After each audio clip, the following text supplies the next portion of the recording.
All right, so who's here for the pay rise? Just, oh yeah, a couple of people. Awesome. All right, well, hopefully today, we've only got a half an hour together, so let's see how far we get. What is this session about? So the reason this session came about was over the years, I've come from a fairly technical role. Over the years, I started off as an engineer and then made my way up to eventually working for the likes of Fujitsu and then Microsoft for several years before moving to where I am now at Zenith as their GM. What I found over the years is that there was certain points in my career where I reached a glass ceiling, and talking to lots of people over the years and talking to colleagues, one of the things that's really become apparent is that the soft skills are one of the things which are the sort of the big things which potentially hold people back. And so the session today is about improving your soft skills. So, and I did say about making the pay rise, so let's connect those dots. So improved soft skills equals more money. So approximately $185 by the looks of it. Okay, and a bit of a disclaimer, so individual results may vary. And also, I've got to say that there's quite an element of common sense, so if you're easily offended by common sense, then this should be an interesting session for you. Okay, so one thing I'd really like to do is I'd like to make this personal to you. And so what I'd like you to do is I want you to think of a senior IT person or just someone who's senior who you aspire to be like. What is it about them that makes them great? What do they do? Let's have a look at the. So what are their qualities? So for Techos, and I've got to say that when I was thinking about Techos, I'd had to think about the definition of that, and what I came up with was someone that works more with computers than with people. And so these are some of the qualities that you might see in some of the really great Techos that you see. What about these ones? Yep. So what I'm proposing in this session, and sort of bear with me, is that it's the soft skills, it's the things above the line. So these are people who are aware of themselves, they're great influencers, they can be seen as leaders even though they might not be managers, they might be great technical leaders. These are also people who take on big challenges. And so this is what I'm proposing. So to move from a good technologist to a great technologist, these are some of the skills that you need. And also to get that elusive big pay rise.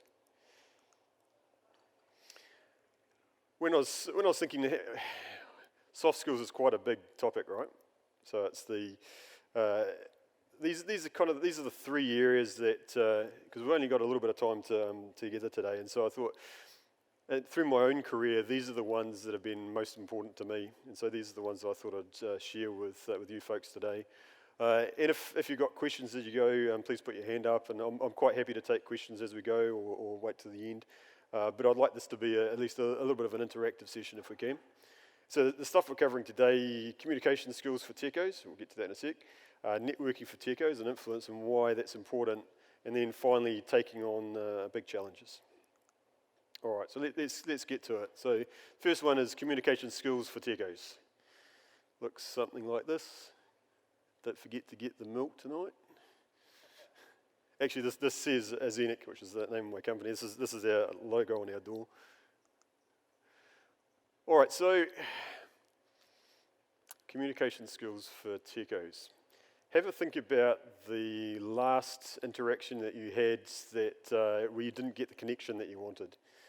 So now I've got three things up here. So glaze. So as you were talking to them, did they glaze over and drift off? That's pretty common.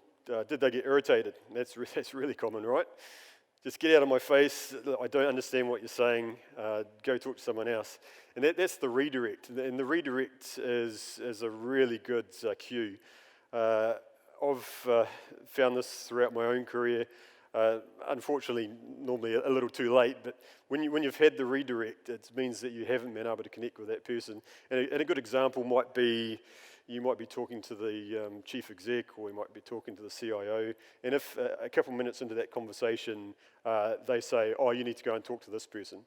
That's the redirect. You obviously haven't connected with them and spoken their language. And so for any of these, was it effective communication? Not really. Okay, so part of this is about empathy. So I've got here a mole in their shoes. And so just to hit a couple of these are some of the things that the person you speak to is going to be thinking about. Do I trust you? Do I understand you? What's in the conversation for me? So that's a really important one, right? So quite often when we talk, we're thinking about what we want to achieve, not necessarily what we want the other person to, what's in it for them. A real good one is does the conversation pass the who cares test? So this is something which is you can do pretty much, well, you can do it before you go and speak to someone. And I've used this quite a lot in my career of you're going to go and have a critical conversation.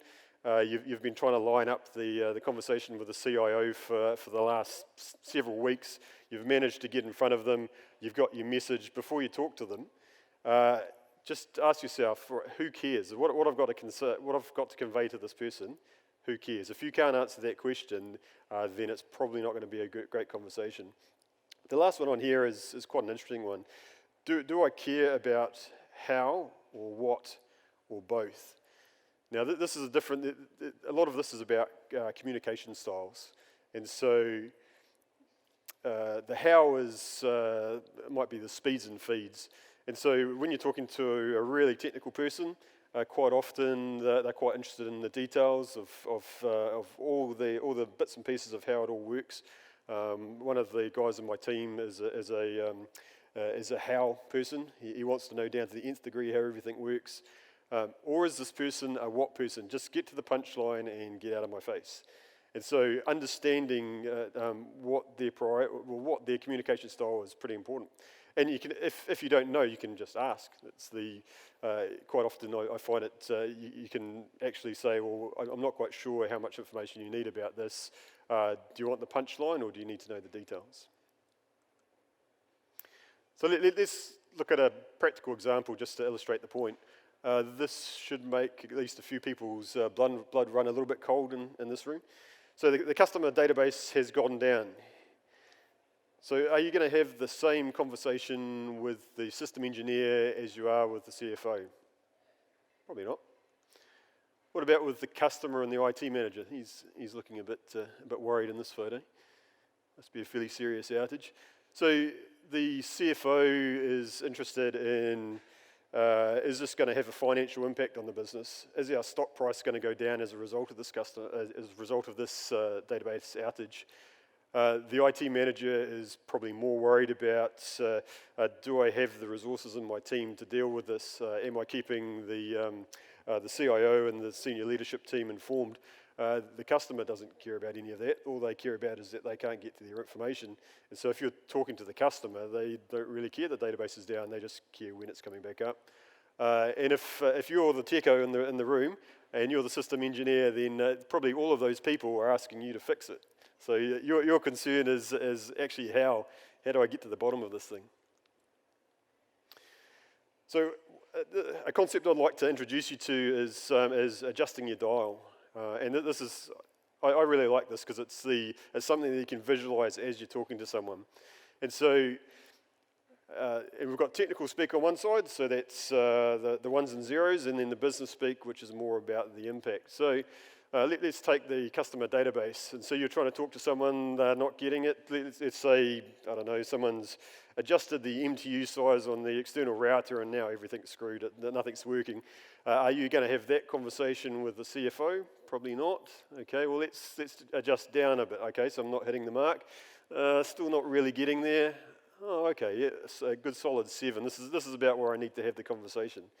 And so this is what I want you to think about. If you take one thing out of this presentation, I want you to think about adjusting your dial for the people who you're talking to.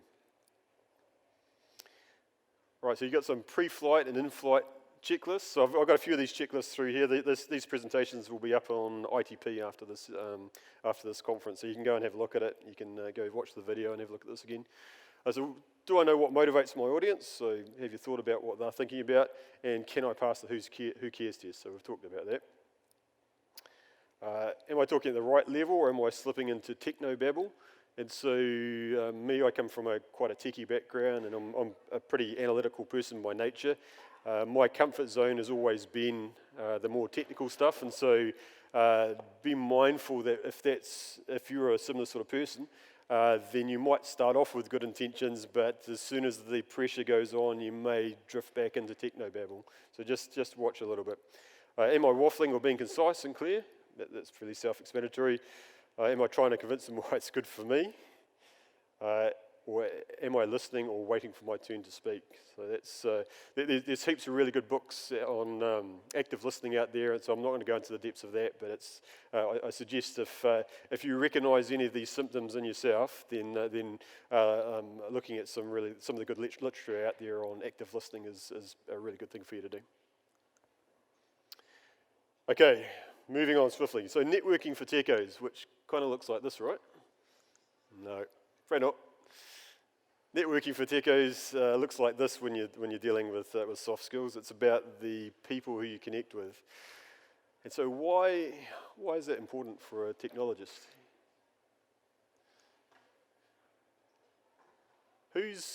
Just a show of hands, who's been part of a project where the actual solution that was implemented was awesome, worked really well, worked a treat, but the project still failed? Any examples? Yeah, we've got a few in here. Yeah. I can see Don's hand up as well. Yeah, me too. And why would that be? Let's have a look. So let me pitch a little story, and we'll see if we can figure out why. Okay, so we've got a organizational structure. So this is your typical customer organization structure. It might even be yours. Okay, so you're reliant on Mary. So Mary is your primary sponsor. That's the person who you're delivering to, right? Mary's really happy with you. She's worked with you before. You've got a good relationship with Mary, and everything's going pretty well. Now, in the background, possibly unbeknown to yourself, Mary goes to Dave for her technical advice.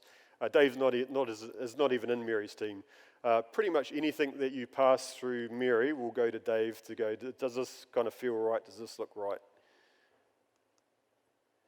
Jane works for Mary. Jane disagrees with how you're running the project and how Mary's running the project. She's actively trying to scupper this. Jessie she's got her eye on Mary's job, so she thinks if this project goes really, really well, then she's going to get Mary's job, so she's quite supportive. Now, and this has happened so many times to me and my team and in the past, halfway through the project, Mary disappears and the project gets handed over to Chris. Now, you don't have a relationship with Chris, and Chris doesn't actually see the value in the project you're doing. So how successful do you think your project's going to be? So when we talk about networking, this is why you see some of these projects out there which the actual technology worked great, but the project still failed. Okay, so think about your network. So think of this, I guess it's like an onion, right? So you've got me in the middle, and so if the only person that you influence is yourself, your mum and your cat, then your career prospects are probably pretty limited. Okay, so you've got your team around that, so that's your support network, right? Outside your team, you've got your business units, so this may be in your company, or it may be, if you're a vendor and you're working with customers, it may be in your customer's company. You've got other business units, other businesses, industry, sector, world domination, take your pick. So when you think about your network, think about not just the people around you. And this is where personally I've seen people who are trying to move up in their career struggle a little bit. So they might be known just inside their team. They might be an awesome person. They might be really relied on in their team. But their manager's manager doesn't know anything about them. The finance team don't know anything about them.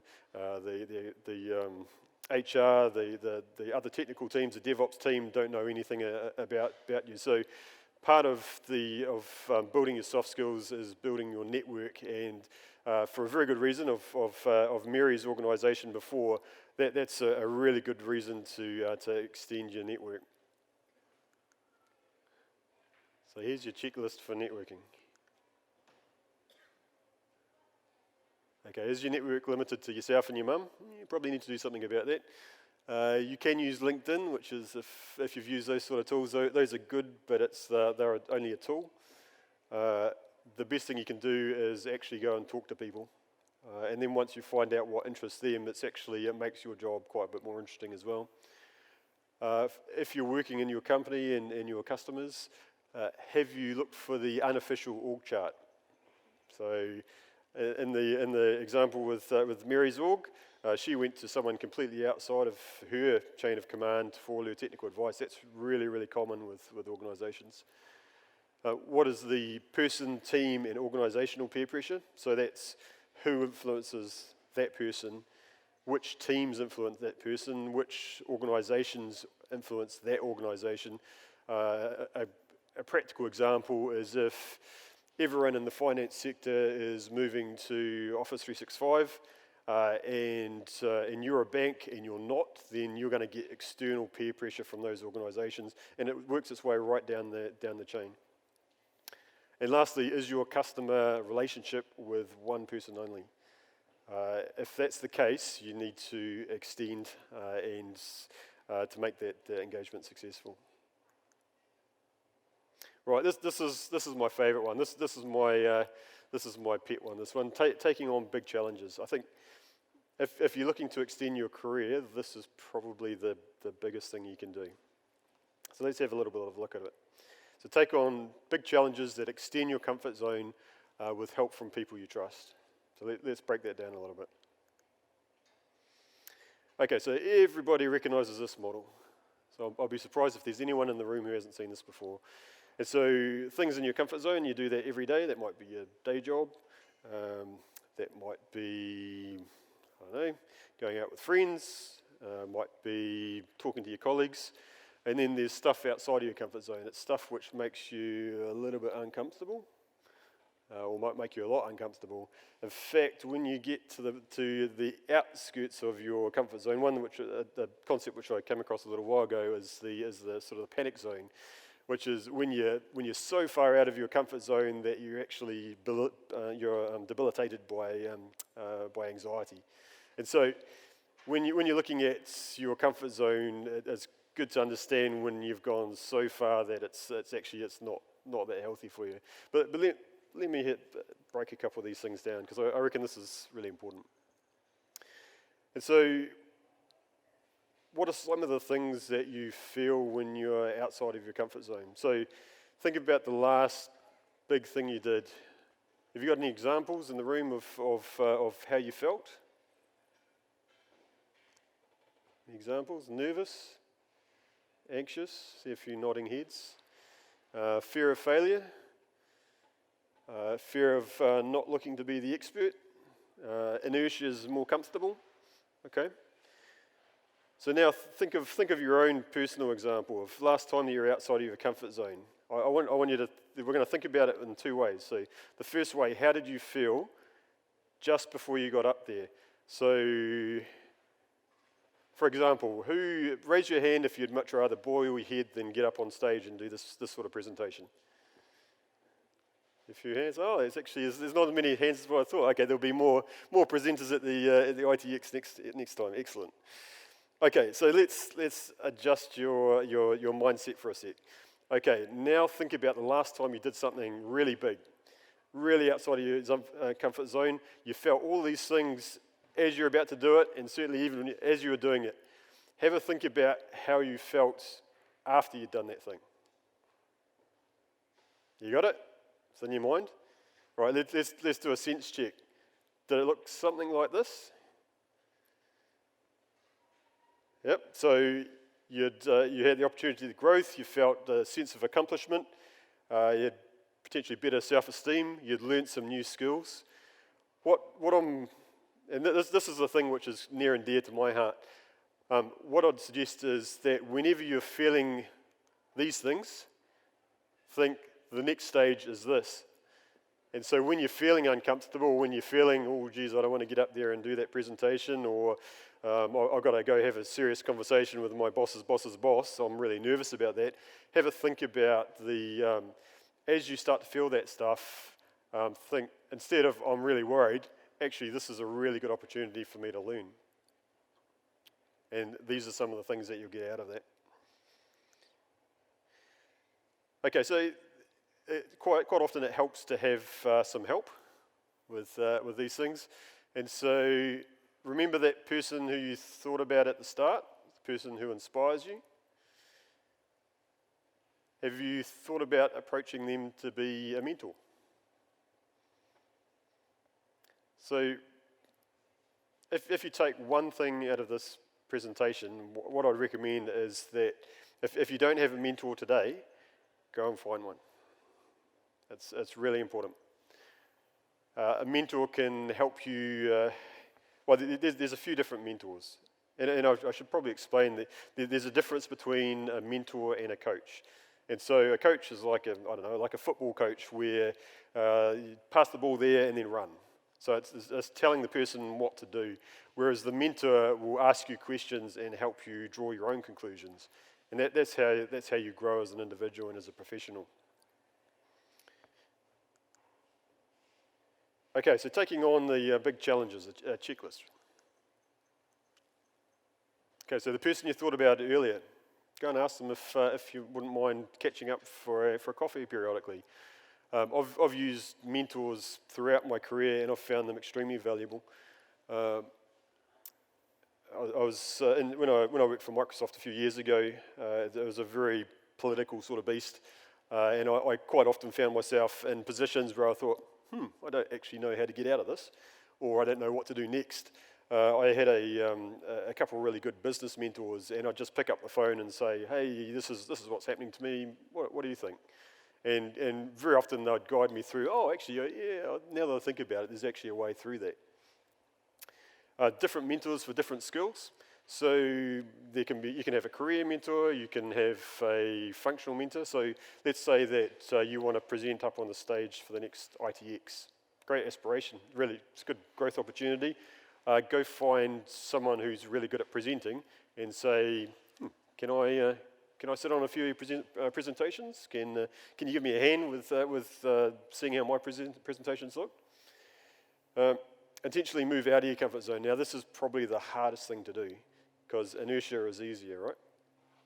So if you think about that flip side, so the mindset change of what happens after that, actually that's a really good learning experience, then that's going to help. Actively seek constructive feedback. So that's something that your mentor can help with, but unless you're collecting feedback, and I do this with my team, both personally and also when my team's presenting, so I might go into a meeting with a customer, and I'll have one of my team there. When I come out, I'll say, how did you think that went? When I said this, they seemed a bit annoyed. What do you reckon I could have done differently? And sort of collect that feedback as you go. And probably the last thing, so that you don't get to the panic stage, is start small. And so one of my team members has got an aspiration to present at a conference. If I put them in a conference to present today, I would know they'd go straight to the panic mode. But they're presenting in each of our team meetings, and then they're going to present in some lunchtime sessions, and then we're going to build up. And so they're starting slow, and they're just doing the work. Okay, so I've only got a couple minutes left, and I do want to leave a couple minutes for questions. So what some practical things? What can you do today to help with some of this stuff, because this has been a whirlwind tour. We've only had a short time together, and soft skills is a really broad brushstroke. So these are the 4 things which I think you would benefit from doing today. Okay, so number 1, get a mentor and start seeking feedback from them. How about this? Talk to 5 new people in your business or your customer. Start expanding your network. Number 3, look for glaze, irritate, redirect, adjust accordingly. And lastly, ask your boss to put you on something scary. What's a big project which you'd like to work on, or a big initiative at your work that you've previously been a bit nervous to ask, or you're just hoping you might get put on there? Don't forget, you don't get what you don't ask for. And so if you're complaining about not having a new laptop, well, have you asked for a new laptop? Okay, maybe.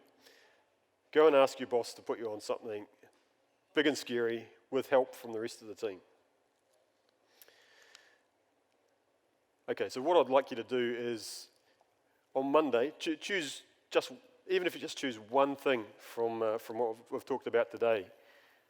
I'd like you to try that one thing out on Monday, so that you can get that next big pay rise and build your career. Thank you very much.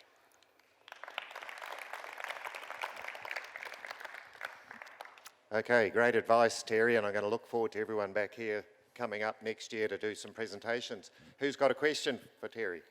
Have you got any questions, guys? Hands up.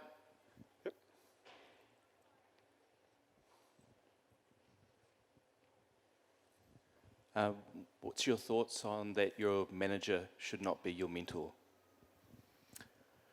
I think your manager's probably your mentor anyway.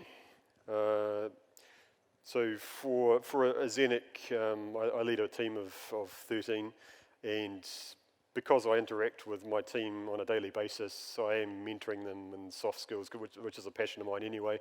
And so I don't think you can get away from being a mentor as a manager. What I do tell my team members is to go and seek mentors outside of our business. And the main reason for doing that is that it stops groupthink. And so we really value diversity at a Xenic. And so I know that if my team members go and seek opinions from outside of our company, we're not going to get into that groupthink. Cool, thank you. So you just said, come here 2 years from now and present. So for people who are thinking about doing that in 2 years' time, who do you need to get into your network in order to be able to get invited to these kind of events? To be invited to present, that one's really easy. You wait for the call for content for ITx, and you make a submission, make it compelling. So some of the skills we talked about today, putting yourself in their shoes. And so I thought, okay, if I was going to be a person organising a conference, what's an interesting topic which I think they would enjoy putting on a session for? And also, what's a good name? So I know at least some of you are here because of the pay rise thing in the title, and so capture the interest, make a submission, and then hopefully you'll get it. If you have a good network, and so for instance, ITP was one of the key organisations that sort of chose sessions. And so if you know people in ITP, go and have a chat to them. What are you looking for in sessions? So.